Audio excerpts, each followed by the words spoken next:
আলহামদুলিল্লাহ, প্রিয় দর্শক, চলে আসলাম মসিন্দা ঝিনাইগাড়ি মসজিদটি আপনাদের দেখাবো। তাই আসুন আমরা এই ঝিনাইগাড়ি এই মসজিদটি দেখি যে আল্লাহর রহমতে কেমন পরিবেশ করা হয়েছে। তো ইতিমধ্যে আপনারা দেখতেছেন এটা একদম মসজিদের বাইরে সাইডে, মানে একটা গ্রাম অঞ্চলে হেরিংবমের রাস্তার পাশেই এই মসজিদ তৈরি হয়েছে। আর এই পাশে দেখতেছেন এখানে উজু করার জায়গা এখন তৈরি করা হচ্ছে। তাই আসুন আমরা যারা মুসলিম আছি অবশ্যই যে সময়তে কাজ বাকি আছে ওই সময়তে আমরা টাকা পয়সা দান করি, যাতে আল্লাহর মসজিদে টাকা দান করে যাতে আমরা মসজিদগুলি দ্রুত উন্নতি করতে পারি।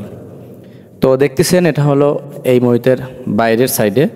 তো এখন আমরা ভেতরে প্রবেশ করে দেখব ভেতরে কেমন পরিবেশ করা হয়েছে, আর তারপর আমরা মুয়াজ্জিনের সাথে কথা বলবো যে মুয়াজ্জিন আমাদের এই মসজিদের বিষয় কি জানায়।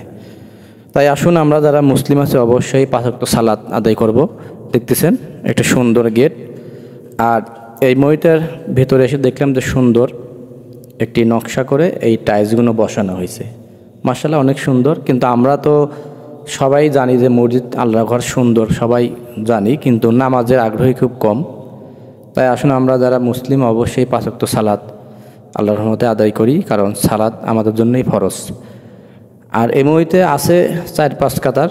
তো দেখতেছেন যে মোটামুটি অনেক মসজিদের ভিতরে অনেক কাজ শেষ, ভিতরে কোনো কাজ নেই, খালি এসিটাই এই মসজিদে বাকি আছে।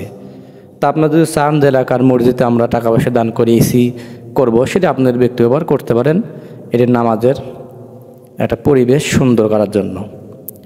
তো অনেক ছোটোখাটো একটি মসজিদ আল্লাহর রহমতে।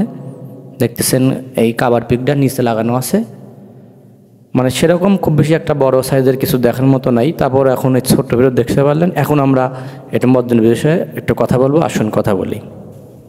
আসসালামু আলাইকুম রহমতুল্লাহ, কেমন আছেন?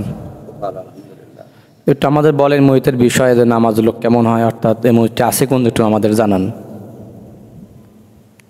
ইনশাআল্লাহ আমি মসিন্দা দক্ষিণ মাছপাড়া এবং ঝিনাইবাড়ি মসজিদের মুয়াজ্জিন